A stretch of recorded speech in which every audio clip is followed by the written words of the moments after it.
যাকে আমি এত আদর করি, যাকে ছাড়া আমি কখনো খাই না, সে আমার এত বড় সর্বনাশ করবে কখনো ভাবতে পারিনি। হ্যালো ভিউয়ার্স, আসসালামু আলাইকুম। আপনারা সবাই কেমন আছেন? তো আপনাদের দোয়া এবং ভালোবাসায় অনেক ব্যস্ত সময় পার করছি। তো আজকে ঘুম থেকে উঠেই হচ্ছে তো সবজি কেটে বসিয়ে দিলাম। এরপরে হচ্ছে মাছ ফ্রাই করতেছি।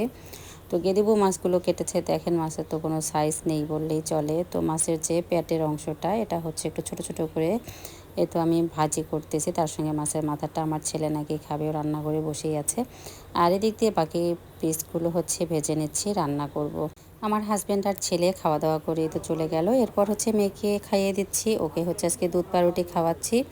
তো আজকে মাশাআল্লাহ অনেক রোদ উঠেছে, আর আমাদের খুলিবাড়িতে রোদটা কিন্তু সকাল সকালেই পড়ে। তো সকাল সকালেই কিন্তু হচ্ছে ধানটা দিতে হয়। তো দুদিকেই হচ্ছে এখন আমার সামলাতে হবে, এক মেয়েকে নিয়ে স্কুলে যেতে হবে, আর এদিক দিয়ে হচ্ছে আবার ধানের কাজ। আজকে আবার হাসানবাবু আগেই চলে গেছে ওর ফুপুর সঙ্গে।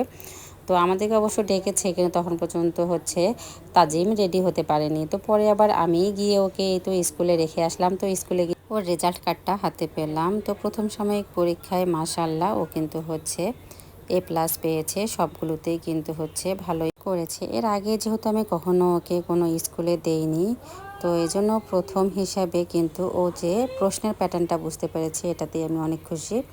আর এদিক দিয়ে হচ্ছে আবার ওকে রেখে তো আমি চলে আসলাম ঝটপট, কারণ ধান আমরা শুকাতে দেব। তো আজকে আমাদের মিস্ত্রিরা যারা বাসায় কাজ করতেছিল, ওনাদেরকে হচ্ছে আমি বলেছি যে নেটটা বিছিয়ে ধানগুলো হচ্ছে একটু দিতে। তো এসে দেখি ওদের ধান দেওয়া শেষ হয়ে গিয়েছে। আসলে ছেলেদের কাজ আর মেয়েদের কাজের মধ্যে অনেক পার্থক্য আছে। আমরা হয়তোবা যে কাজটা 1 ঘন্টা ধরে করতাম, সেই কাজটা ওরা 10-15 মিনিটেই শেষ করে দিয়েছে। আর এদিক দিয়ে দেখেন আমার ঘরেরও তো 12টা বেজে দিচ্ছে। বাড়িতে হচ্ছে এরকম এলোমেলো জীবনযাপন, আবার বাইরে ধানের কাজ, সব মিলে কী যে যাচ্ছে আমার উপর দিয়ে একমাত্র আমি জানি, আর আমার উপরওয়ালা জানে। তো ভিতরে আবার হচ্ছে শোকেজের সব কিছু জিনিস নামাতে হবে, আর বাইরে দেখেন আমি ধান দিয়েছি, ধানেও হচ্ছে ঘন ঘন পা দিতে হচ্ছে।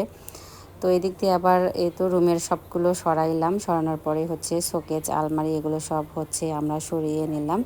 যেহেতু দেয়ালগুলো হচ্ছে ধসে ফেলতেছে, পুরাতন যে দেয়ালগুলো, এগুলো কিন্তু অনেক আগে আমার শ্বশুর বাড়িটা বানিয়েছে। তো এগুলো রিপেয়ারিং চলতেছে আর কি, দেয়ালগুলো একেবারেই চলতেছে না, তাই ওগুলো হচ্ছে ধসে ফেলে এখন হচ্ছে নতুন করে সিমেন্ট করবে, রং করবে। তো বাড়ির রিপেয়ারিংয়ের কাজ আজকে থেকে প্রায় 6-7 মাস থেকেই চলতেছে আমাদের। আর কবে যে শেষ হবে তা আদৌ জানি না। আমাদের বাড়িটার ফাইনাল লুক না আসা পর্যন্ত আসলে কিছুই ভালো লাগছে না। মনে হচ্ছে ঝটপট কবে যে কাজগুলো শেষ হবে, তার উপর সামনে ঈদ, কোনো কাজেই তো এখন আমার গোছানো না। এলোমেলোভাবেই দিন যাচ্ছে। আর এদিকে কিন্তু আমার ছোটো যা দেখেন ধান বা দিচ্ছে। শুরুতেই যে বলেছিলাম সর্বনাশটা আমার কে করেছে, বিড়াল। এই বিড়াল হচ্ছে আমি পরে যে মাছগুলো ভেজে রেখেছিলাম সবগুলো খেয়ে ফেলেছে, আমি তরকারি রান্না করতে পারিনি। তো যাই হোক, আজকে কষ্টে দিনটা গিয়েছে আমাদের। আর সন্ধ্যার দিকে হচ্ছে দুধ আর কেক খেলাম, আর রাতের জন্য ডিম রান্না করলাম। ভিডিওটা এখানেই শেষ করলাম।